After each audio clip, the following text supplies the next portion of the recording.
ಮಾತರ್ಮೇ ಮಾತರಿಶ್ವನ್ನ ಪಿತರತುಲಗುರೋ ಭ್ರಾತರಿಷ್ಟಾಪ್ತಬಂಧೋ ಸ್ವಾಮಿನ್ನ ಸರ್ವಾಂತರಾತ್ಮನ್ನ ಜರ ಜರಯಿತರ್ಜನ್ಮ ಮೃತ್ಯಾಮಯಾನಾಂ ಗೋವಿಂದೇ ದೇಹಿ ಭಕ್ತಿಂ ಭವತಿ ಚ ಭಗವನ್ನೂರ್ಜಿತಾಂ ನಿರ್ನಿಮಿತ್ತಾಂ ನಿರ್ವ್ಯಾಜಾಂ ನಿಶ್ಚಲಾಂ ತದ್ಗುಣಗಣಬೃಹತೀಂ ಶಾಶ್ವತೀಮಾಚುದೇವ ನಾರಾಯಣಂ ನಮಸ್ಕೃತ್ಯ ನರಂ ಚೈವ ನರೋತ್ತಮಂ ದೇವೀಂ ಸರಸ್ವತೀಂ ವ್ಯಾಸಂ ತತೋ ಜಯಮುದೀರಯೇ.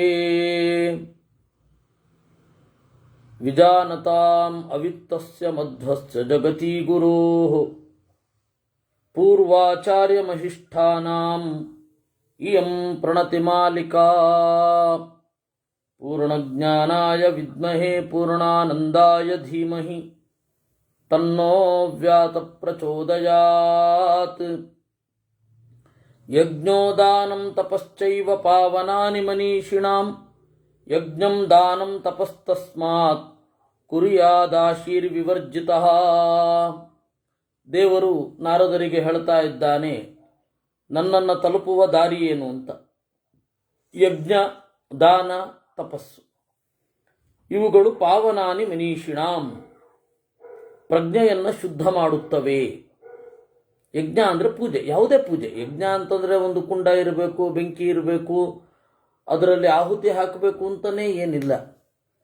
ಯಾವುದೇ ತರಹದ ಪೂಜೆಯನ್ನು ದೇವರು ಸ್ವೀಕಾರ ಮಾಡ್ತಾರೆ. ಆ ಪೂಜೆಗೆಲ್ಲ ಸಾಮಾನ್ಯವಾದ ನಾಮ ಯಜ್ಞ ಅಂತಾನೆ. ದಾನ ಮತ್ತು ತಪಸ್ಸು. ಆಮೇಲೆ ಈ ಕಾರಣದಿಂದ ಬುದ್ಧಿ ಶುದ್ಧಿ ಆಗತ್ತೆ. ಆದ್ದರಿಂದ ಯಜ್ಞವನ್ನು, ದಾನವನ್ನು, ತಪಸ್ಸನ್ನು ಮಾಡಬೇಕು. ನಮ ಇತ್ಯೇವ ಯೋ ಬ್ರೂಯಾತ್ ಮದ್ಭಕ್ತ ಶ್ರದ್ಧಯಾನ್ವಿತಃ ತಸ್ಯಾಕ್ಷಯೋ ಭವೆಲ್ಲೋಕಃ ಶ್ವಪಾಕಸ್ಯಾಪಿ ನಾರದ. ನಮ ಇತ್ಯೇವ ಯೋ ಬ್ರೂಯಾತ್, ಯಾರು ನಿರ್ಮಮನಾಗಿ, ನಮಃ ಅಂದರೆ ಸ್ವತ್ವವನ್ನು ಬಿಟ್ಟಿದ್ದೇನೆ. ಯಜ್ಞದಲ್ಲಿ ಸ್ವಾಹ ಅಂತಾರಲ್ಲ, ಸ್ವಾಹ ಅಂದ್ರೇನು? ಸ್ವತ್ವವನ್ನು ಬಿಡುವುದು, ತನ್ನದು ಅನ್ನುವ ಅಭಿಮಾನವನ್ನು ಬಿಡುವುದನ್ನು ಸ್ವಾಹ ಅಂತ ಕರೀತಾರೆ. ಅದೇ ಸ್ವಲ್ಪ ವ್ಯತ್ಯಾಸ ಆದರೆ ನಮಃ, ನನ್ನದು ಅಂತನ್ನುವ ಭಾವನೆಯನ್ನು ಬಿಡೋದು. ಅವನಿಗೆ ಅಕ್ಷಯವಾದ ಲೋಕ, ಅವನು ಯಾರು ಅಂತ ಹೇಳಿ ಇಲ್ಲ. ಶ್ವಪಾಕಸ್ಯಾಪಿ ನಾರದ, ಶ್ವಪಾಕ ಚಂಡಾಲನೂ ಕೂಡ ನನಗೆ ನಮಃ ಅಂತ ಹೇಳಿದರೆ ಅವನಿಗೆ ಒಳ್ಳೆಯ ಲೋಕ ಸಿಗ್ತದೆ. ಹೀಗಾಗಿ ಜಾತಿ ಭೇದ ಮಾಡಿಲ್ಲ ನಾವು. ಮಧ್ವಾಚಾರ್ಯರು ಜಾತಿ ಭೇದ ಮಾಡಿಲ್ಲ. ಸ್ವರೂಪ ಯೋಗ್ಯತೆ ಇರುವ ಜೀವ ಯಾವ ದೇಹದಲ್ಲಾದರೂ ಸೇರಬಹುದು ಅಂತಲೇ ಅವರು ಹೇಳಿದ್ದು. ಅದರಿಂದಾಗಿ ಮಧ್ವರು ಆ ತರಹ ಹೇಳಲಿಲ್ಲ. ಯಾರೂ ಹಾಗೆ ಹೇಳಲಿಲ್ಲ. ಕೃಷ್ಣ ಹಾಗೆ ಹೇಳಲಿಲ್ಲ, ಮಹಾಭಾರತದಲ್ಲಿ ಹಾಗಿಲ್ಲ. ನೋಡಿ, ಇಲ್ಲಿ ಕೃಷ್ಣ ಹೇಳ್ತಾನೆ, ನನ್ನ ಭಕ್ತ ಯಾರು ಬೇಕಾದರೂ ಆಗಿರಲಿ, ನಮ ಇತ್ಯೇವ ಯೋ ಬ್ರೂಯಾತ್ ಮದ್ಭಕ್ತಃ ಶ್ರದ್ಧಯಾನ್ವಿತಃ ತಸ್ಯಾಕ್ಷಯೋ ಭವೆಲ್ಲೋಕಃ ಶ್ವಪಾಕಸ್ಯಾಪಿ ನಾರದ. ಶ್ವಪಾಕಸ್ಯಾಪಿ, ಚಂಡಾಲನಿಗೂ ಕೂಡ ಒಳ್ಳೆ ಲೋಕ ಆಗತ್ತೆ. ಕಿಂ ಪುನರ್ಯೇ ಯಜಂತೆ ಮಾಂ ಸಾಧಕಾ ವಿಧಿಪೂರ್ವಕಂ ಶ್ರದ್ಧಾವಂತೋ ಯಥಾತ್ಮಾನಃ ತೇ ಮಾಂ ಯಾಂತಿ ಮದಾಶ್ರಿತಾಃ. ಇನ್ನು ನನ್ನಲ್ಲಿ ಭಕ್ತಿ ಇದ್ರೇನೆ ಒಳ್ಳೆ ಲೋಕಕ್ಕೆ ಹೋಗುವವ, ನನ್ನನ್ನು ಕುರಿತು ಪಡೆಯಬೇಕು ಅಂತ ಯಾರು ಸಾಧನೆ ಮಾಡ್ತಾರೆ, ಯಾರಿಗೆ ಶ್ರದ್ಧೆ ಇರುತ್ತೆ, ಯಾರು ಇಂದ್ರಿಯ ನಿಗ್ರಹವನ್ನು ಹೊಂದಿರ್ತಾರೆ, ಅವರು ನನ್ನನ್ನು ಹೊಂದುತ್ತಾರೆ ಉತ್ಕಟವಾಗಿ. ಕರ್ಮಾಣ್ಯಾದ್ಯಂತವಂತೀಹ ಮದ್ಭಕ್ತೋ ನಾಂತಮಶ್ನುತೆ ಮಾಮೇವ ತಸ್ಮಾದ್ದೇ ವರ್ಷೇ ಧ್ಯಾಹಿ ನಿತ್ಯಮತಂದ್ರಿತಃ. ಕರ್ಮಾಣಿ ಆದ್ಯಂತವಂತೀಹ, ಯಾವುದೇ ಕರ್ಮಗಳಿಗೆ ಶುರು ಮತ್ತು ಕೊನೆ ಅಂತ ಇರುತ್ತೆ. ಕರ್ಮಾಣಿ ಆದಿ ಅಂತವಂತಿ, ಆದ್ಯಂತವಂತಿ. ಯಾವುದೇ ಕರ್ಮ ಮಾಡಿದ್ರು, ಒಳ್ಳೆ ಯಾಗ ಮಾಡುತ್ತೇವೆ ಅಂತ ಇಟ್ಕೊಳ್ಳಿ, ಅದಕ್ಕೆ ಒಂದು ಒಳ್ಳೆ ಲೋಕ ಸಿಗತ್ತೆ. ಆ ಪುಣ್ಯ ಮುಗಿದ ಮೇಲೆ ಕೆಳಗಡೆ ಬರ್ತಾನೆ. ದೇವರ ಅರಿವಿರದೆ, ದೇವರ ಬಗೆಗೆ ಭಕ್ತಿ ಇರದೆ ಮಾಡಿದ ಯಾವುದೇ ಕರ್ಮಗಳು, ಈಗ ಕೆಲವರು ಉತ್ಕಟವಾಗಿ ದಾನ ಮಾಡ್ತಾರೆ, ತಾವು ಗಳಿಸಿದ 80% ದಾನ ಮಾಡಿಬಿಡ್ತಾರೆ. ಅಂತಹ ಮಹಾನುಭಾವರಿದ್ದಾರೆ, ದಾನಿಗಳು. ಆ ತರಹದ ದಾನಿಗಳು ಯಾವುದೇ ಅಪೇಕ್ಷೆ ಇರಲ್ಲ, ಅವ್ರಿಗೆ ಒಳ್ಳೆ ಲೋಕ ಆಗಲ್ವಾ? ಆಗತ್ತೆ, ಆದರೆ ಅದು ಮುಗಿಯುತ್ತೆ.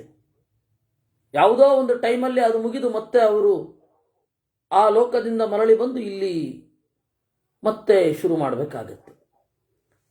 ಜ್ಞಾನಿಗಳಾದವರಿಗೆ ಈ ಕರ್ಮ ಮಾಡಬೇಡಿ ಅಂತ ಹೇಳಲಿಲ್ಲ, ಜ್ಞಾನದ ಜೊತೆಗೆ ಈ ಕರ್ಮವನ್ನ ಮಾಡ್ರಿ, ಅಷ್ಟೇ ಕೃಷ್ಣನ ಸಂದೇಶ.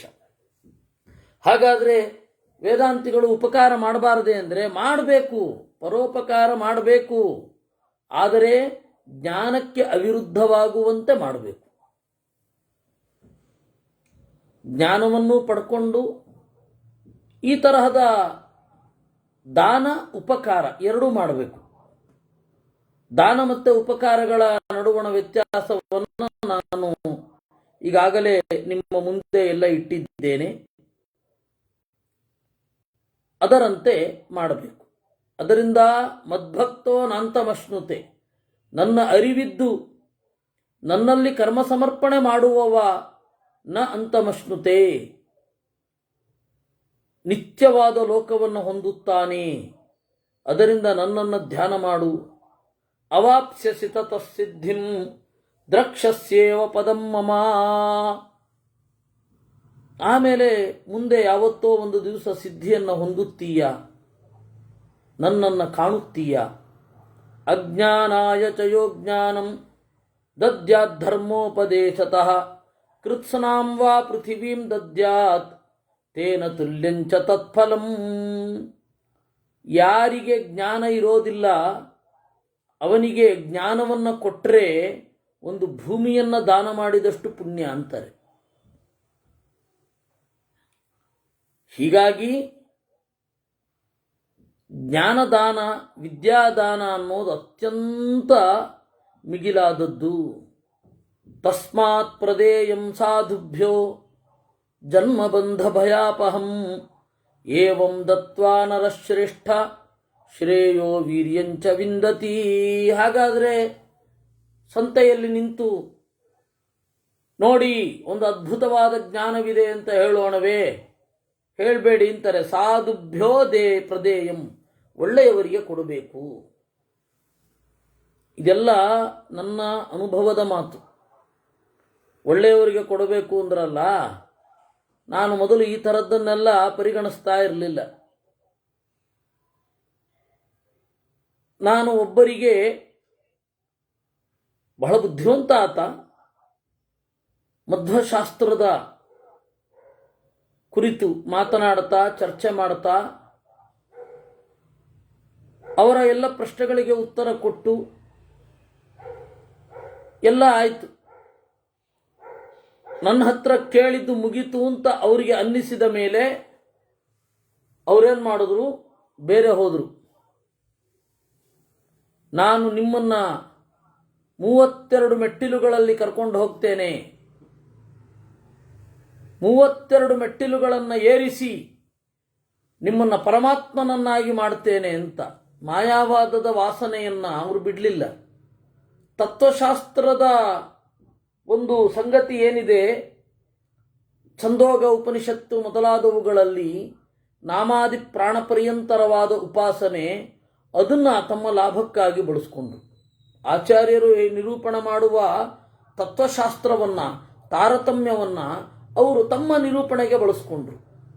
ನೋಡಿ, ನೀವೀಗ ಮನುಷ್ಯೋತ್ತಮರಾಗಬೇಕು, ಮನುಷ್ಯೋತ್ತಮರಾದ ಮೇಲೆ ನಿಮ್ಮನ್ನು ಮನುಷ್ಯ ಗಂಧರ್ವರನ್ನಾಗಿ ಮಾಡುತ್ತೇನೆ, ಮನುಷ್ಯ ಗಂಧರ್ವರಾದ ಮೇಲೆ ಮುನಿಗಳನ್ನಾಗಿ ಮಾಡುತ್ತೇನೆ, ಋಷಿಗಳಾದ ಮೇಲೆ ಗಂಧರ್ವರನ್ನಾಗಿ ಮಾಡುತ್ತೇನೆ, ದೇವಗಂಧರ್ವರನ್ನು ಮಾಡುತ್ತೇನೆ, ಈ ತರಹ ಮಾಡ್ತೇನೆ ಅಂತ ಹೇಳಲಿಕ್ಕೆ ಶುರು ಮಾಡಿದ್ರು. ಅದ ನನ್ನ ಸಂಪರ್ಕ ಬಿಟ್ಟು ಒಂದು 6 ತಿಂಗಳಾದ್ಮೇಲೆ ಈ ತರಹದ್ದು ಶುರು ಮಾಡಿದ್ರು. ಅದರಿಂದಾಗಿ ನಾನು ಹುಡ್ಕೊಂಡು ಹೋಗಿ ಅವರನ್ನು ಬೈಯುವ ಪ್ರಸಂಗ ಇರಲಿಲ್ಲ. ಇರಲಿ. ಅದರಿಂದ ಸಾಧುಭ್ಯ ಪ್ರದೇಯಂ, ನಾವು ದೇವರಲ್ಲಿ ಪ್ರಾರ್ಥನೆ ಮಾಡಬೇಕಷ್ಟೇ. ದೇವರೇ, ನಾವು ಅಧ್ಯಯನ ಮಾಡಬೇಕು ಅಂತಿದೆ, ಸಜ್ಜನರ ಸಂಘ ಕೊಡಿ ಅಂತ ಅಷ್ಟೇ. ಇದೆಲ್ಲ ಅಧ್ಯಯನವೇ. ಈಗೇನು ನಾನು ನಿಮ್ಮ ಮುಂದೆ ಹೇಳ್ತಾ ಇದ್ದೇನೆ, ನಾನೇನು ಸಿದ್ಧ ಅಲ್ಲ, ಈ ಎಲ್ಲ ಸಿದ್ಧಿಯಾಗಿಬಿಟ್ಟಿದೆ ಅಂತಲ್ಲ. ಸಜ್ಜನರ ಜೊತೆಗೂಡಿ ಶಾಸ್ತ್ರಾರ್ಥವನ್ನು ಚಿಂತನೆ ಮಾಡುವುದು, ಅವರ ಪ್ರಶ್ನೆಗಳಿಗೆ ನಮಗೆ ಏನು ಅನಿಸುತ್ತೆ ಅದನ್ನು ಉತ್ತರ ಕೊಡೋದು, ಶಾಸ್ತ್ರದ ಪರಿಧಿಯಲ್ಲಿ ಅದು ಇದೆಯಾ ಅಂತ ಚಿಂತನೆ ಮಾಡೋದು ಅಷ್ಟೇ ನಮ್ಮ ಮುಂದೆ ಇರುವಂಥದ್ದು. ಹೀಗಾಗಿ ದೇವರಲ್ಲೇ ಕೇಳಬೇಕು, ಸಜ್ಜನರ ಸಂಘ ಕೊಡು ಅಂತ. ಆಗ ಅವರಿಗೆ ಹೇಳೋ ಹಾಗೆ ಆಗತ್ತೆ. ತಸ್ಮಾತ್ ಪ್ರದೇಯಂ ಸಾಧುಭ್ಯ, ಇದನ್ನು ಕೊಡಬೇಕು. ಹೀಗೆ ಕೊಟ್ಟು ಏವಂ ದತ್ವಾ ನರಶ್ರೇಷ್ಠ ಶ್ರೇಯೋ ವೀರ್ಯಂಚ ವಿಂದತಿ, ಹೀಗೆ ಕೊಡ್ತಾ ಇದ್ರೆ ಶ್ರೇಯಸ್ಸು ಮುಂದೆ ಒಳಿತಾಗತ್ತೆ. ವೀರ್ಯಂಚ ವಿಂದತಿ, ಆ ಶಾಸ್ತ್ರದಲ್ಲಿ ಬಲ ತುಂಬುತ್ತೆ, ಅಂದರೆ ನಮಗೆ ಫಲಪ್ರದ ಆಗತ್ತೆ ಅಂತ. ಅಶ್ವಮೇಧ ಸಹಸ್ರಾಣಾಂ ಸಹಸ್ರಂ ಯಸ್ಸಮಾಚರೇತ್ ನಾಸೌ ಪದಮವಾಪ್ನೋತಿ ಮದ್ಭಕ್ತೈರ್ಯದವಾಪ್ಯತೆ. 100 ಅಶ್ವಮೇಧಗಳನ್ನು ಮಾಡಿದರೂ ಕೂಡ ನನ್ನಲ್ಲಿ ಭಕ್ತಿ ಇರದಿದ್ದರೆ ಈ ಪದವಿಯನ್ನು ಹೊಂದಲಾರ. ನನ್ನಲ್ಲಿ ಭಕ್ತಿ ಇದ್ದರೆ ಕೇವಲ ಅದಕ್ಕೆ ಮೆಚ್ಚಿ ನಿಮ್ಮನ್ನು ಎತ್ತರದಲ್ಲಿ ಏರಿಸುತ್ತೇನೆ ಅಂತ ದೇವರು ಹೇಳಿದ. ಏವಂ ಪೃಷ್ಟ ಪುರಾತೇನ ನಾರದೇನ ತುರರ್ಚಿಣ ಯದುವಾಚ ತದಾ ಶಂಭು ತದುಕ್ತಂ ತವ ಸುವ್ರತಾ. ಈ ರೀತಿಯಾಗಿ ನಾರದರು ಕೇಳಿದಾಗ ನಾರದರು ಏನು ಬೇಕೋ ಕೇಳು ಅಂತಂದಾಗ ಆಗ ದೇವರು ಇದನ್ನು ಹೇಳಿದ.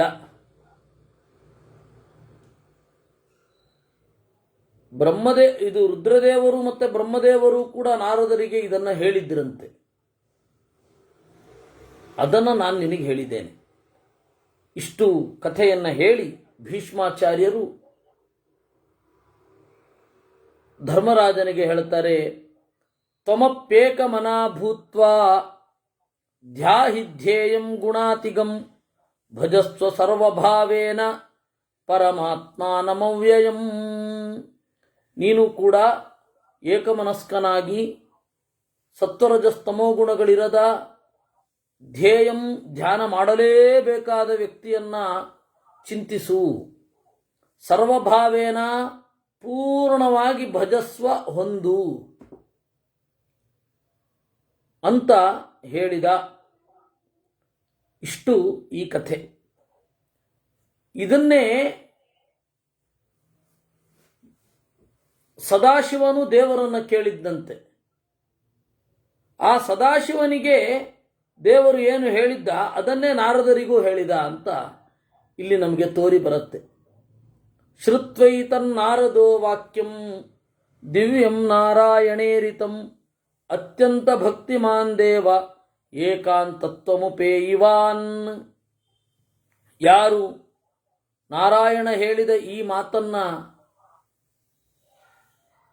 ಕೇಳಿದ ನಾರದ ಇದನ್ನು ನಿರಂತರವಾಗಿ ಚಿಂತಿಸುತ್ತಾ ಏಕಾಂತತ್ವಮುಪೇಯಿವಾನ್ ದೇವರ ಬಳಿ ಸಾಗಿದ. ನಾರಾಯಣ ಮೃಚಿಂ ದೇವಂ ದಶವರ್ಷಾಣ್ಯನನ್ಯಭಾಕ್ ಇದಂ ಜಪನ್ವೈ ಪ್ರಾಪ್ನೋತಿ ತದ್ವಿಷ್ಣು ಪರಮಂ ಪದಂ. ಹೀಗೆ 10 ವರ್ಷಗಳ ಕಾಲ ಇದನ್ನು ಜಪ ಮಾಡ್ತಾ ಇದ್ರೆ ದೇವರ ದಾರಿಯಲ್ಲೇ ಇರ್ತಾನೆ. ಕಿಂ ತಸ್ಯ ಬಹುಭಿರ್ಮಂತ್ರೈಃ ಭಕ್ತಿರ್ಯಸ್ಯ ಜನಾರ್ದನೇ ನಮೋ ನಾರಾಯಣಾಯೇತಿ ಮಂತ್ರ ಸರ್ವಾರ್ಥ ಸಾಧಕಃ. ಬಹಳ ಮಂತ್ರಗಳಿಂದೇನು, ಭಕ್ತಿಯಿಂದ ನಮೋ ನಾರಾಯಣಾಯ ಅಂತ ಹೇಳಿದರೆ ಸಾಕು. ಇಮಾಂ ರಹಸ್ಯಾಂ ಪರಮಾಮನುಸ್ಮೃತಿಂ ಅಧೀತ್ಯ ಬುದ್ಧಿಂ ಲಭತೆ ಚ ನೈಷ್ಠಿಕೀಂ ವಿಹಾಯ ದುಃಖಾನ್ಯವಮುಚ್ಯ ಸಂಕಟಾತ್ ಸವೀತರಾಗೋ ವಿಚರೇನ್ಮಹೀಮಿಮಾಂ. ಹೀಗೆ ರಹಸ್ಯವೆನಿಸಿದ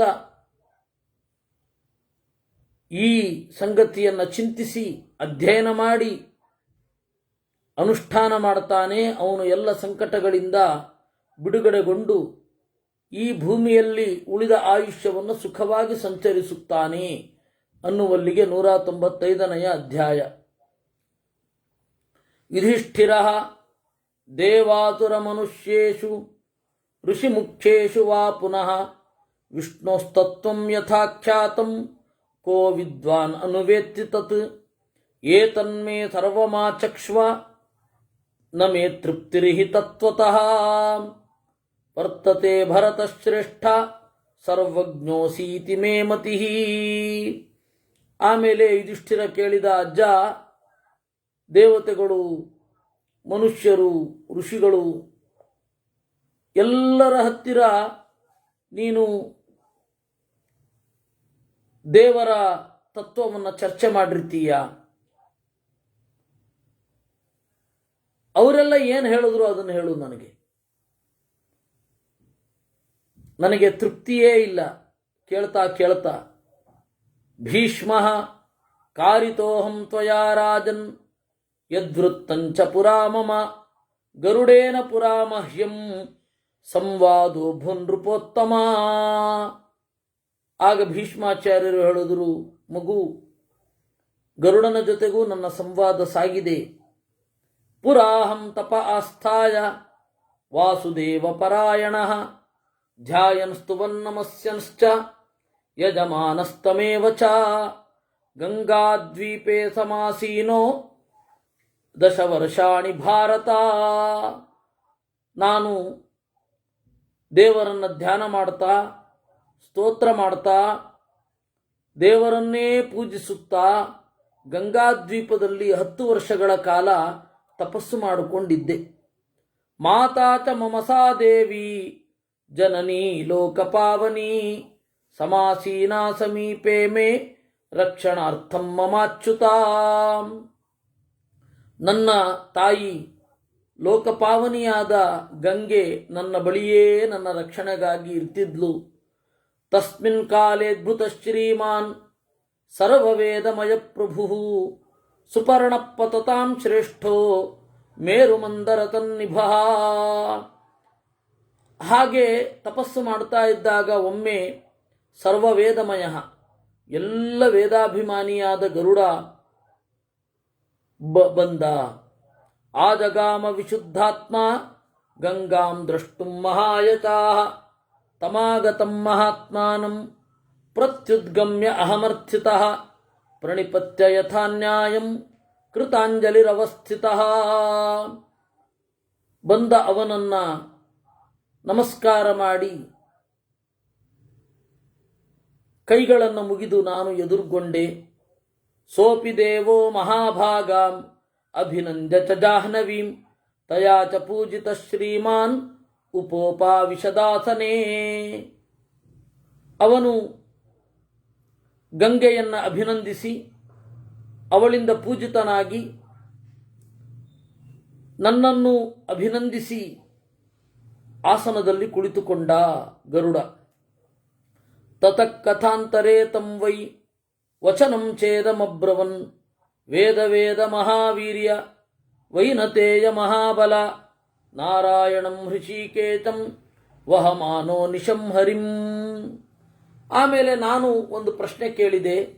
ಓ ವೇದಗಳ ಅಭಿಮಾನಿಯೇ, ಮಹಾಪರಾಕ್ರಮಿಯೇ, ಹಿರಿದಾದ ಬಲವಿರುವ ವಿನತೆಯ ಮಗನೇ, ನೀನು ಹೃಷಿಕೇಶ ನಾರಾಯಣನನ್ನ ಯಾವಾಗಲೂ ಹೊತ್ತಿರುತ್ತಿ. ಜಾನಾಸಿ ತಂ ಯಥಾ ವಕ್ತುಂ ಯಾದೃಗ್ಭೂತೋ ಜನಾರ್ದನಃ ಮಮಾಪಿ ತಸ್ಯ ಸದ್ಭಾವಂ ವಕ್ತುಮರ್ಹಸಿ ಸತ್ತಮಾ. ನೀನು ದೇವರನ್ನ ಹೊತ್ತು ಹೊತ್ತು ಹೊತ್ತು ದೇವರನ್ನ ಏನು ತಿಳಿದಿದ್ದಿ, ನನಗೂ ಒಂದು ಸ್ವಲ್ಪ ಹೇಳು ಆ ದೇವರ ಮಹಿಮೆಯನ್ನು. ಗರುಡ ಶೃಣು ಭೀಷ್ಮ ಯಥಾನ್ಯಾಯಂ ಪುರಾ ತ್ವಮಿವ ಸತ್ತಮಾಹ ಅನೇಕೇ ಮುನಯಃ ಸಿದ್ಧಾಃ ಮಾನಸೋತ್ತರವಾಸಿನಃ ಪಪ್ರಚ್ಛುರ್ಮಾಂ ಮಹಾಪ್ರಾಜ್ಞಾಃ ವಾಸುದೇವ ಪರಾಯಣಾಃ. ಅದಕ್ಕೆ ಗರುಡ ಹೇಳಿದ, ಮಗು ಭೀಷ್ಮ, ನೀನು ಈಗ ಯಾವ ರೀತಿ ಪ್ರಶ್ನೆ ಕೇಳ್ತಾ ಇದೆಯೋ ನನ್ನನ್ನು, ಅದೇ ರೀತಿ ಅನೇಕ ಜನ ಮುನಿಗಳು ನನ್ನನ್ನು ಕೇಳಿದರು. ಆ ಮುನಿಗಳು ಬಂದು ಪಕ್ಷೀಂದ್ರ ವಾಸುದೇವಸ್ಯ ತತ್ವಂ ವೇತ್ಸಿ ಪರಂ ಪದಂ ತ್ವಯಾ ಸಮೋ ತಸ್ಯಾಸ್ತಿ ಸನ್ನಿಕೃಷ್ಟ ಪ್ರಿಯೋಪಿ ಚ. ಓ ಪಕ್ಷಿಗಳ ಇಂದ್ರನೇ, ವಾಸುದೇವನ ತತ್ವವನ್ನು ಹೇಳು. ಗರುಡ ತೇಷಾಮಹಂ ವಚ ಶ್ರುತ್ವಾ ಪ್ರಣಿಪತ್ಯ ಮಹಾಹರಿಂ ಅಬ್ರವಂಚ ಯಥಾವೃತ್ತಂ ಮಮ ನಾರಾಯಣಸ್ಯ ಚ. ಆಗ ಅವರ ಮಾತನ್ನು ಕೇಳಿ ಮಾನಸಿಕವಾಗಿ ದೇವರನ್ನು ನಮಿಸಿ ದೇವರಿಗೂ ನನಗೂ ಆದ ಸಂವಾದವನ್ನು ನುಡಿದೆ. ಶೃಣುಧ್ವಂ ಮುನಿಶಾರ್ದೂಲ ಹೃತ್ವಾ ಸೋಮಮಹಂ ಪುರ ಆಕಾಶೇ ಪತಮಾನಸ್ತು ವಾಕ್ಯಂ ತತ್ರ ಶೃಣೋಮಿ ವೈ. ನನ್ನ ಕಥೆ ನಿಮಗೆ ಗೊತ್ತಿರಬೇಕು ಮುನಿಗಳೇ. ನಾನು ಮತ್ತೆ ನನ್ನ ತಾಯಿ ನಾಗರಿಂದ ದಾಸ್ಯಕ್ಕೆ ಒಳಗಾಗಿದ್ದೆವು. ಬಿಡಿಸ್ಕೊಳ್ಬೇಕು ಅಂದರೆ ಏನು ಕೊಡಬೇಕು ಅಂತ ಕೇಳಿದಾಗ ನಾಗರೆಲ್ಲ ಹೇಳಿದರು, ಅಮೃತವನ್ನು ಕೊಡಬೇಕು ನಮಗೆ. ಅಮೃತ ಕೊಟ್ಟರೆ ಬಿಡ್ತೀರಾ ನಮ್ಮನ್ನು? ಆಯಿತು. ನಾನು ಹೋದೆ, ದೇವತೆಗಳಿಂದ ಅಮೃತವನ್ನು ತಂದೆ. ತರಬೇಕಾದ್ರೆ ಆಕಾಶದಲ್ಲಿ ಒಂದು ಸದ್ದು ಕೇಳಿತು. ಸಾಧು ಸಾಧು ಮಹಾಬಾಹೋ ಪ್ರೀತೋಸ್ಮಿತವದರಚನಾತ್ ವೃಣೀಶ್ವ ವಚನಂ ಮತ್ತಃ ಕಪೀಂದ್ರ ಗರುಡಾಧುನಾ ತ್ವಾಮಹಂ ಭಕ್ತಿ ತತ್ವಜ್ಞೋ ಬ್ರವೈ ವಚನಮುತ್ತಮಂ.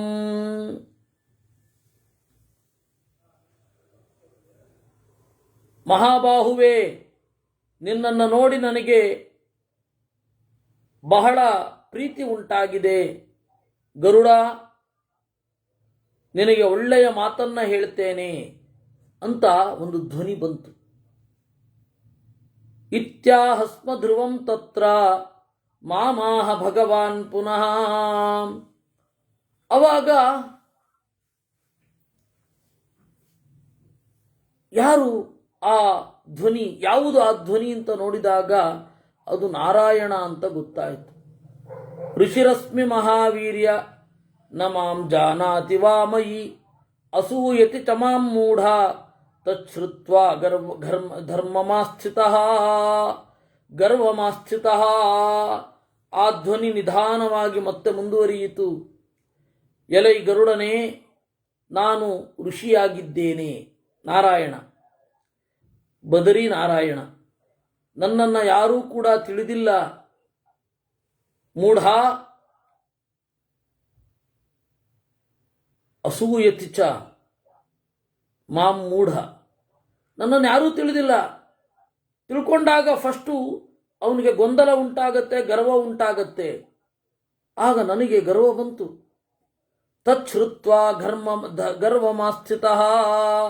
ಅದಕ್ಕೆ ಗರುಡ ಹೇಳ್ತಾನೆ, ಅಹಂ ದೇವನಿಕಾಯಾನಾಂ ಮಧ್ಯೆ ವಚನಮಬ್ರವಂ. ಆ ಋಷಿಗೆ ನಾನು ಹೇಳಿದೆ, ಋಷೇ ಪೂರ್ವಂ ವರಂ ಮತ್ತಃ ತ್ವಂ ವೃಣೀಶ್ವ ತತೋ ಹ್ಯಹಂ ವೃಣೇ ತ್ವತ್ತೋ ವರಂ ಪಶ್ಚಾತ್ ಇತ್ಯೇವಂ ಮುನಿಸತ್ತಮಾಃ. ಆಗ ನಾನು ಸಿಟ್ಟಿನಿಂದ ಹೇಳಿದೆ, ಸ್ವಲ್ಪ ಗರ್ವ ಇತ್ತು ನನಗೆ.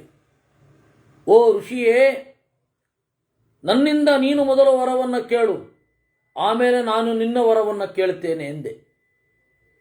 ತಸ್ಮಾತ್ ತ್ವಾ ಭಗವಾನ್ ದೇವಃ ಶ್ರೀಮಾನ್ ಶ್ರೀವತ್ಸಲಕ್ಷಣಃ ಅದ್ಯ ಪಶ್ಯತಿ ಪಕ್ಷೀಂದ್ರ ವಾಹನಂ ಭವ ಮೇ ಸದಾ. ವೃಣೇಹಂ ವರಮೇತದ್ಧಿ ತ್ವತ್ತೋದ್ಯ ಪತಗೇಶ್ವರ.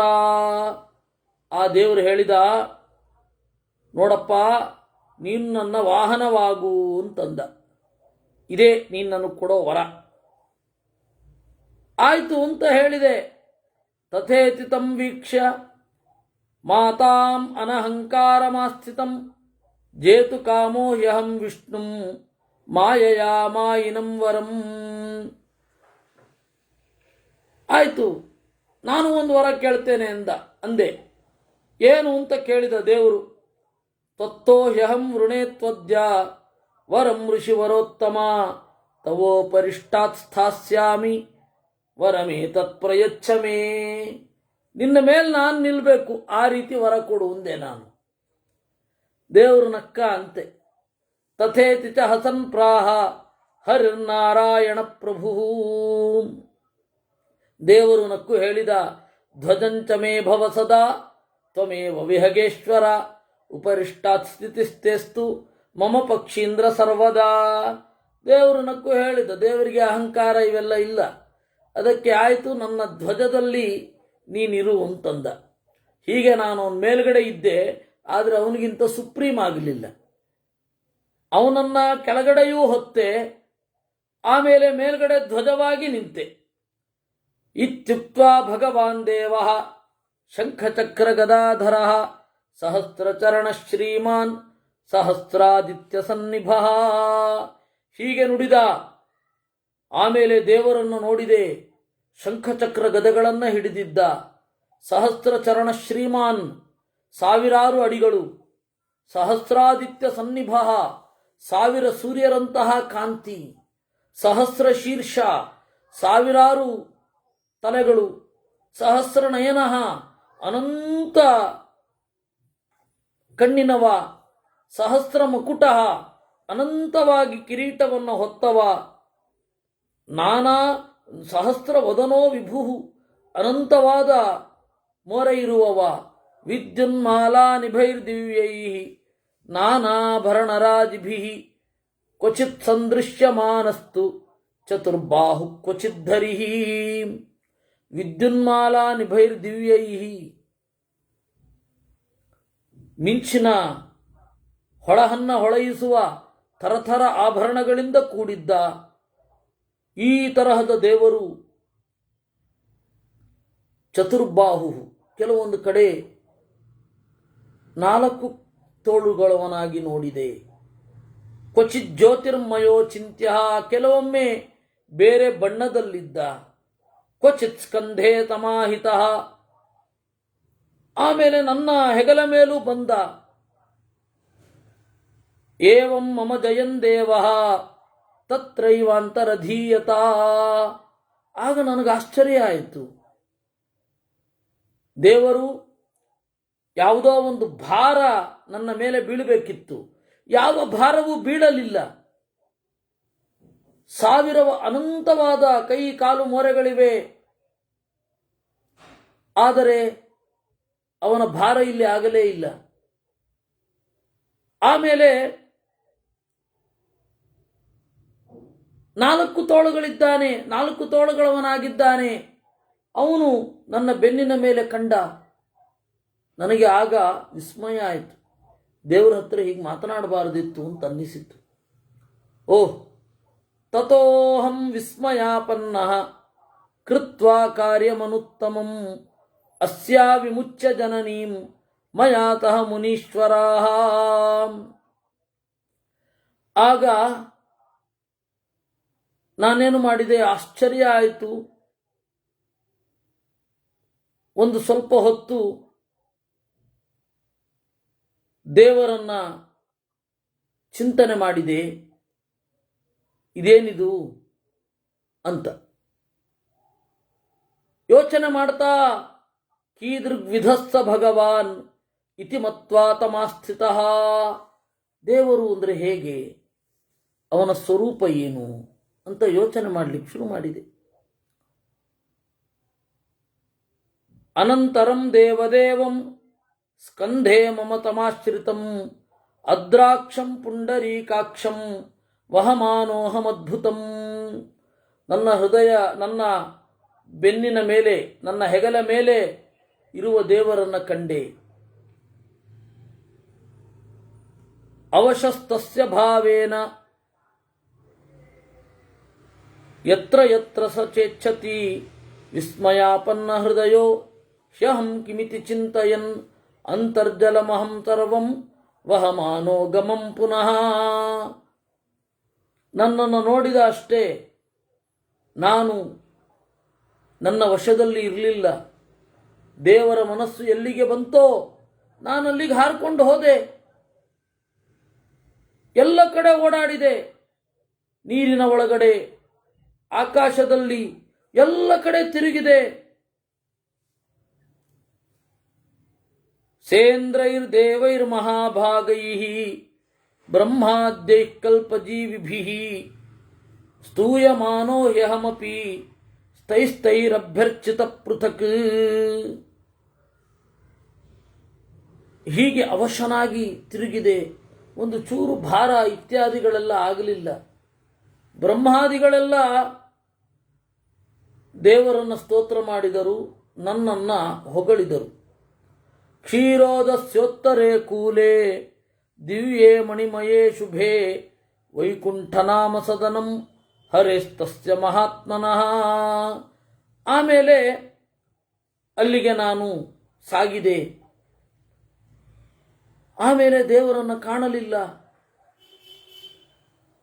ದಿವ್ಯಂ ತೇಜೋಮಯಂ ಶ್ರೀಮತ್ ಅಚಿಂತ್ಯಮಮರೈರಪಿ ತೇಜೋ ನಿಲಮಯೈಸ್ತಂಭೈಃ ನಾನಾ ಸಂಸ್ಥಾನ ಸಂಸ್ಥಿತೈಃ. ದಿವ್ಯವೂ ಅಚಿಂತ್ಯವೂ ತೇಜೋಮಯವೂ ಆದ ಅದ್ಭುತವಾದ ಮನೆಯನ್ನು ಕಂಡೆ. ಅದೆಲ್ಲವೂ ಅಲೌಕಿಕ. ಅಲ್ಲಿ ಹಾಡು ಇದೆ, ಅದು ಅಲೌಕಿಕ. ವಾದ್ಯ ಇದೆ, ಅದು ಅಲೌಕಿಕ. ಶೃಣೋಮಿ ಶಬ್ದಂ ತತ್ರಾಹಂ ನ ಪಶ್ಯಾಮಿ ಶರೀರಿಣಂ ನ ಚ ಸ್ಥಳಂ ನ ಚಾನ್ಯಚ್ಚ ಪಾದಯೋಸ್ತಂ ತಮಂತತಃ ವೇಪಮಾನೋ ಹ್ಯಹಂ ತತ್ರ ವಿಷ್ಠಿತೋಹಂ ಕೃತಾಂಜಲಿ. ಶಬ್ದ ಕೇಳಿಸ್ತಾ ಇದೆ, ಒಂದು ಹಂತದಲ್ಲಿ ಏನನ್ನೂ ಕಾಣ್ತಾ ಇಲ್ಲ. ಆಗ ಭಯ ಆಯಿತು ನನಗೆ. ವೇಪಮಾನೋ ಹ್ಯಹಂ ತತ್ರ ವಿಷ್ಠಿತೋಹಂ ಕೃತಾಂಜಲಿ. ಕೈಗಳನ್ನು ಮುಗಿದು ನಿಂತೆ. ತಥೋ ಬ್ರಹ್ಮಾದಯೋ ದೇವಾಃ ಲೋಕಪಾಲಾಸ್ತಥೈವ ಚ ಸನಂದನಾದ್ಯಾ ಮುನಯಃ ತಥಾನ್ಯೇ ಪರಜೀವಿನಃ. ಆಮೇಲೆ ಸನಂದನ ದೇವತೆಗಳು, ಗಂಧರ್ವರು ಮೊದಲಾದವರೆಲ್ಲ ಬ್ರಹ್ಮಾಣಂ ಪುರತಃ ಕೃತ್ವ ಕೃತಾಂಜಲಿ ಪುಟಾಸ್ತದಾ ಬರ್ತಾ ಇದ್ದಾರೆ. ಎಲ್ಲರಿಗಿಂತ ಮುಂದೆ ಬ್ರಹ್ಮದೇವರು ದೇವರನ್ನ ನಮಸ್ಕರಿಸಲಿಕ್ಕೆ ಅಂತ ಇದ್ದಾರೆ. ಅವರಿಗೆ ದೇವರು ಕಾಣುವಾಗ ನನಗೂ ಕಂಡ.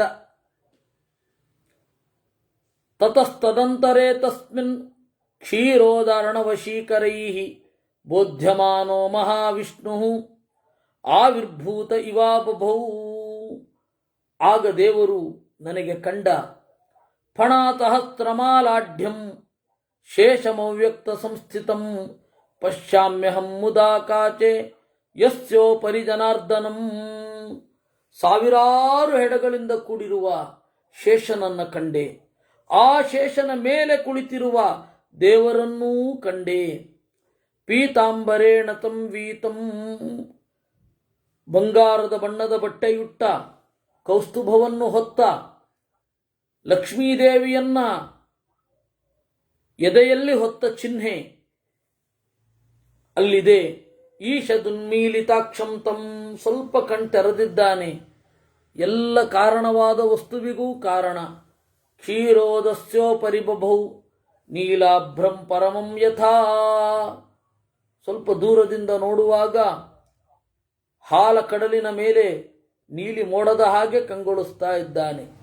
ನ ಕಶ್ಚಿದ್ವದತೆ ಕಶ್ಚಿತ್ ನವ್ಯಾಹರತಿ ಕಶ್ಚನ ಬ್ರಹ್ಮಾದಿ ಸ್ತಂಭ ಪರ್ಯಂತಂ ಮಾ ಶಬ್ದಮಿತಿ ರೋಚಿತಂ ಭ್ರುಕುಟಿ ಕುಟಿಲಾಕ್ಷಾಸ್ತೆ ನಾನಾಭೂತಗಣಸ್ಥಿತಾ.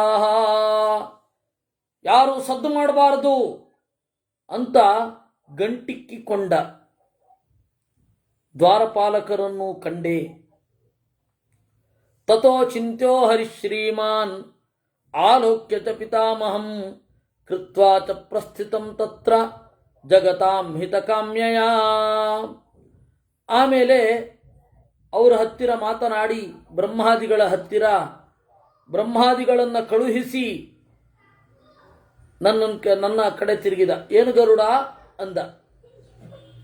ತಥೋಹಂ ಪ್ರಣಿಪತ್ಯಾಗ್ರೇ ಕೃತಾಂಜಲಿರವಸ್ಥಿತಃ ಆಗಚ್ಚೇತಿ ಚ ಮಾಮುಕ್ತ್ವಾ ಪೂರ್ವೋತ್ತರ ಕೃತಂ ಪುನಃ. ಆಮೇಲೆ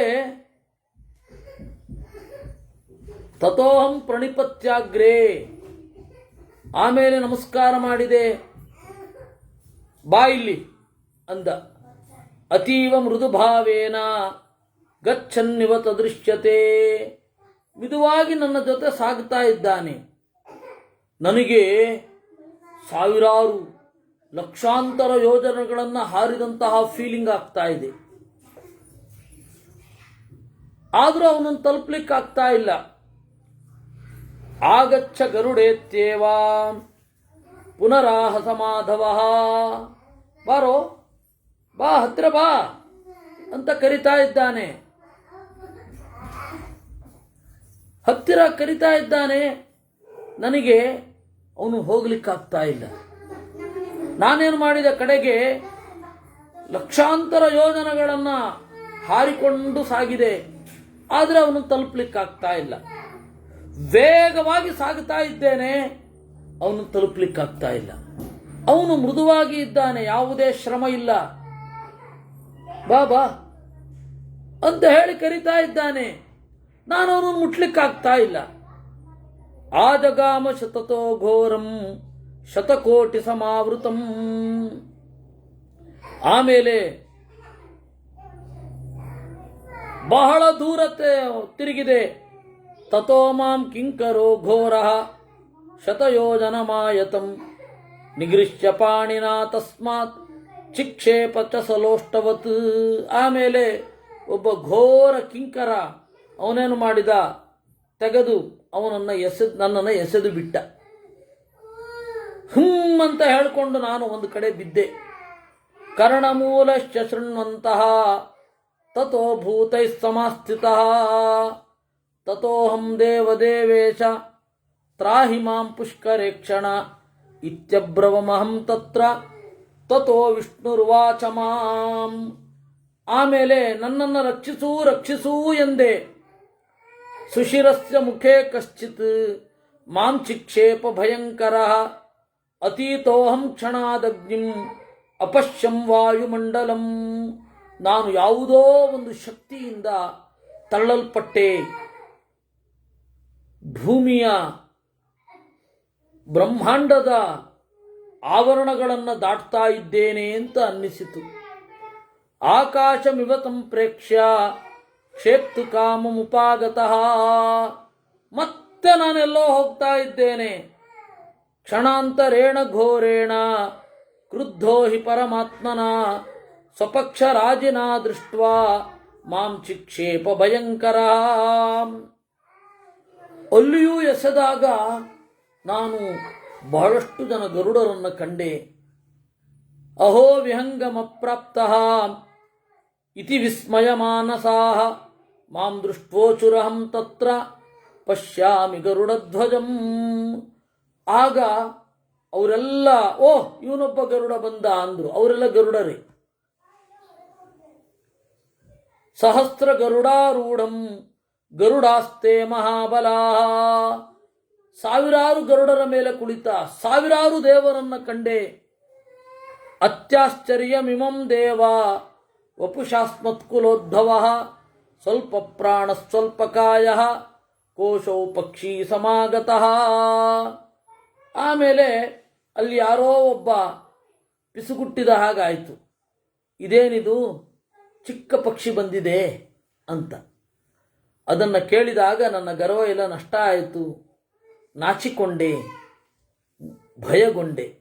ಸ್ವಯಂ ಬುದ್ಧಶ್ಚ ಸಂವಿಘ್ನಃ ತಥೋ ಶೃಣವಂ ಪುನಃ ಆಗಚ್ಚ ಗರುಡೇತ್ಯೇವ ತಥೋಹಂ ಯಾನಮಾಸ್ಥಿತಃ. ಆಮೇಲೆ ಈ ಸರ್ತಿ ದೇವರು ಕರೆದು ನನ್ನ ಕರ್ಕೊಂಡು ಹೋದ.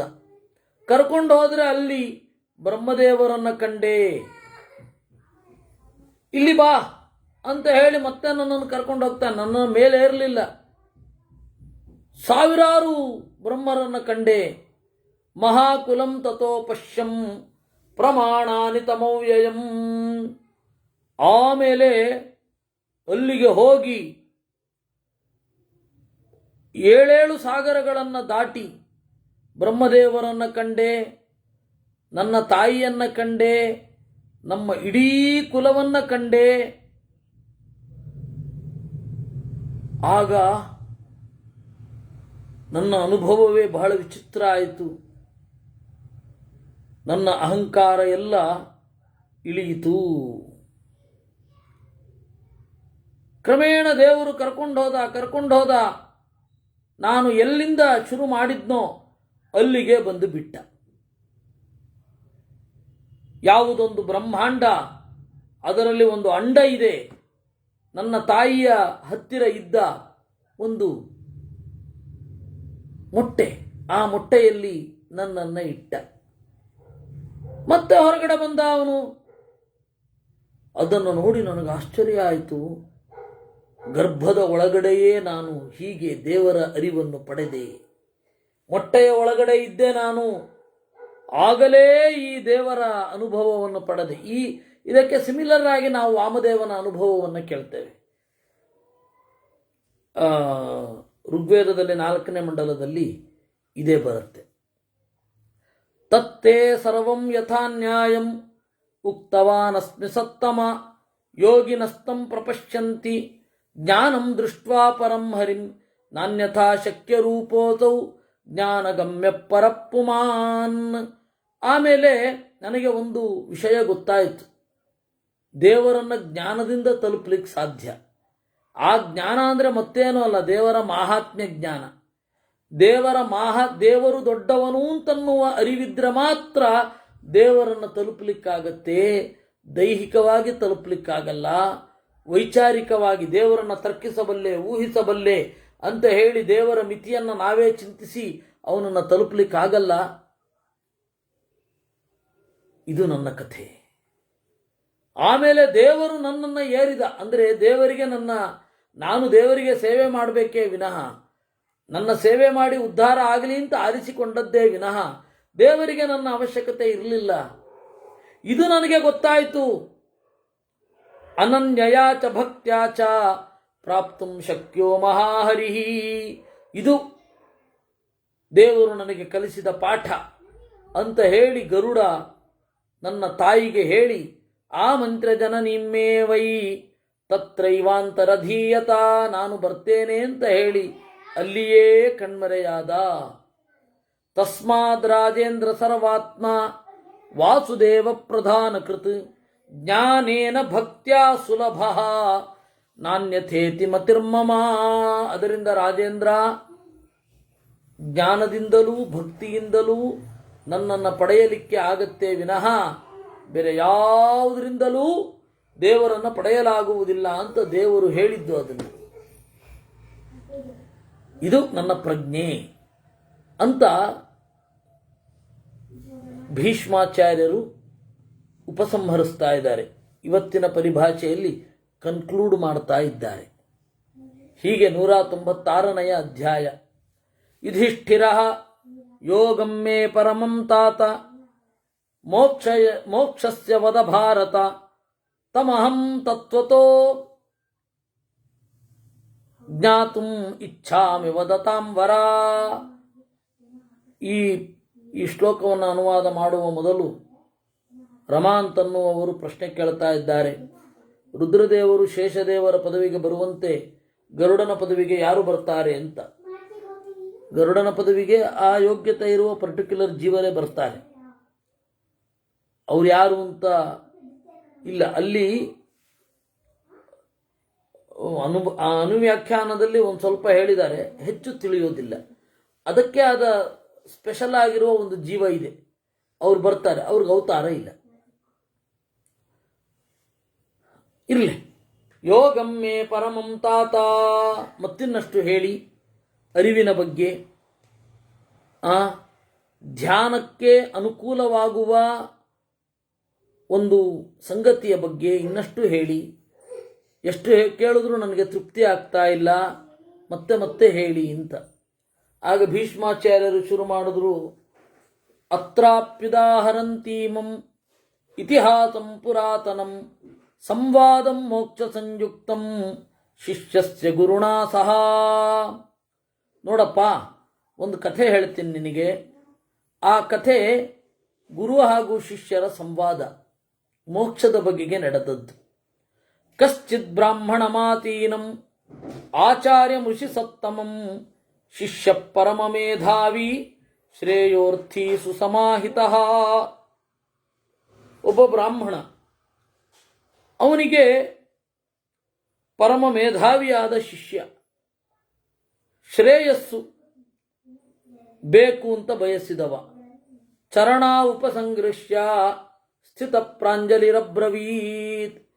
ಎರಡೂ ಗುರುಗಳ ಕಾಲನ್ನು ಹಿಡಿದು ಮತ್ತೆ ಕುಳಿತುಕೊಂಡು ಕೈಗಳನ್ನು ಮುಗಿದು ಕೇಳಿದ, ಉಪಾಸನಾತ್ ಪ್ರಸನ್ನೋಸಿ ಯದಿ ವೈ ಭಗವನ್ ಮಮ ಸಂಶಯೋ ಮೇ ಮಹಾನ್ ಕಶ್ಚಿತ್ ತಮ್ಮೇ ವ್ಯಾಖ್ಯಾತುಮರ್ಹತಿ.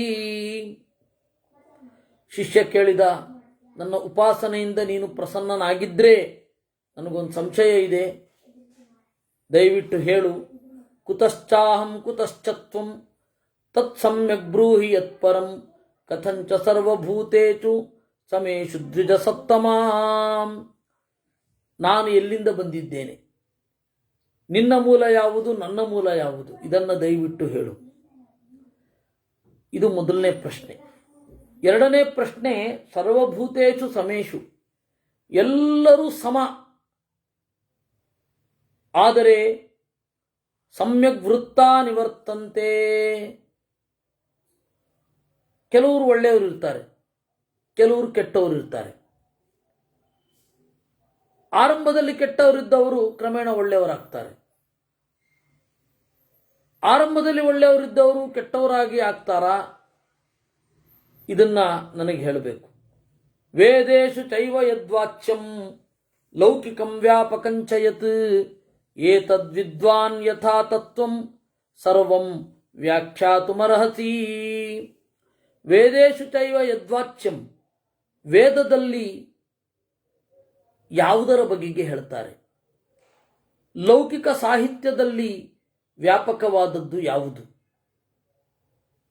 ವ್ಯಾಪಕವಾದ ಎಲ್ಲ ಕಡೆ ವ್ಯಾಪಿಸಿದ ತತ್ವ ಯಾವುದು, ಅದನ್ನು ದಯವಿಟ್ಟು ನನಗೆ ಹೇಳಬೇಕು.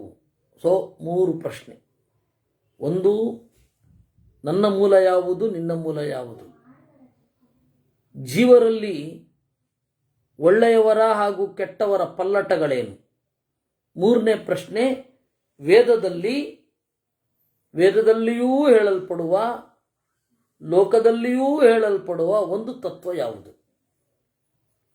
ಗುರು ಶೃಣು ಶಿಷ್ಯ ಮಹಾಪ್ರಾಜ್ಞ ಬ್ರಹ್ಮಗುಹ್ಯಮಿದಂ ಪರಂ ಅಧ್ಯಾತ್ಮಂ ಸರ್ವಭೂತಾನಾಂ ಆಗಮಾನಾಂ ಚ ಯದ್ವಸು. ನೋಡು ಮಗು, ನೀನು ಮಹಾಪ್ರಾಜ್ಞ. ಈಗ ನಾನು ಹೇಳ್ತಾ ಇರೋದು ಅತ್ಯಂತ ಗುಟ್ಟಿನ ವಿಚಾರ. ಎಲ್ಲ ಜೀವರ ಒಳಗಡೆ ಅಂತರ್ಯಾಮಿಯಾಗಿರುವ ತತ್ವ ಇದೆಯಲ್ಲ, ಅದು ಆಗಮಾನಾಂಚ ಯದ್ವಸು, ವೇದದಲ್ಲಿ ಪ್ರತಿಪಾದ್ಯವಾದ ಸಂಪತ್ತು. ಅದೇ ಸಂಪತ್ತು. ಯಾರು ಅಂದರೆ ದೇವರೇ. ದೇವರೇ ಸಂಪತ್ತು. ವಾಸುದೇವ ಸರ್ವಮಿದಂ ವಿಶ್ವಸ್ಯ ಬ್ರಹ್ಮಣೋ ಮುಖಂ ಸತ್ಯಂ ದಾನಂ ತಪೋಯಜ್ಞ ತಿತಿಕ್ಷಾದಮ ಆರ್ಜವಂ. ವಾಸುದೇವನೇ ಎಲ್ಲ ಜಗತ್ತನ್ನು ವ್ಯಾಪಿಸಿ ನಿಂತವ. ಬ್ರಹ್ಮದೇವರಿಗೂ ಕೂಡ ನಾಯಕ. ಬ್ರಹ್ಮಣೋ ಮುಖಂ, ಅವನನ್ನು ತಲುಪಲಿಕ್ಕಾಗಿಯೇ ಸತ್ಯ ಇದೆ, ದಾನ ಇದೆ, ತಪಸ್ಸು ಇದೆ, ಯಜ್ಞ ಇದೆ, ಇಂದ್ರಿಯ ನಿಗ್ರಹ ಇದೆ, ಸಹನೆ ಇದೆ, ನೇರವಾದ ನಡೆ ಇದೆ. ಅವನನ್ನು ತಲುಪಲಿಕ್ಕಾಗಿಯೇ ಒಳ್ಳೆ ಗುಣಗಳೆಲ್ಲ. ದೇವರನ್ನು ತಲುಪಲಿಕ್ಕಾಗಿಯೇ ಒಳ್ಳೆಯ ಗುಣಗಳಿರೋದು. ಇಲ್ಲ ಅಂದರೆ ಒಳ್ಳೆ ಗುಣಗಳಿದ್ದೇನು ಪ್ರಯೋಜನ? ಒಳ್ಳೆ ಗುಣ ಇದ್ದೇನು ಪ್ರಯೋಜನ? ದೇವರನ್ನು ತಲುಪಲಿಕ್ಕಾಗಿ ಇರೋದು. ಅಲ್ಲ, ಬೇರೆಯವರು ತಲುಪ್ತಾರಪ್ಪ, ಬೇರೆಯವರು ಪ್ರಸನ್ನರಾಗ್ತಾರೆ ಅಂತ ಅನ್ಬಹುದು. ಕೆಟ್ಟ ಗುಣಗಳಿರುವವರಿಗೂ ಬ್ರಹ್ಮರುದ್ರಾದಿಗಳ ಭಯ ಇರೋದು ಕಂಡಿದೆ. ಹೀಗಾಗಿ ಇನ್ನೊಂದು, ನಾನು ಮೊನ್ನೆ ಒಂದು ಕಥಾಲಕ್ಷಣದ ಮಾತನ್ನು ಹೇಳಿದ್ದೆ. ಅದಕ್ಕೆ ಇನ್ನೊಂದು ಅರ್ಥ, ವಿಷ್ಣು ಭಕ್ತಿರಿಹಿ ಸರ್ವೇಷಾಂ ಸದ್ಗುಣಾನಾಂ ಸ್ವಲಕ್ಷಣಂ ಅಂತ. ವಿಷ್ಣುವಿನ ಭಕ್ತಿ ಎನ್ನುವುದು ಎಲ್ಲ ಸದ್ಗುಣಗಳ ಅಸಾಧಾರಣ ಲಕ್ಷಣ ಅಂತ.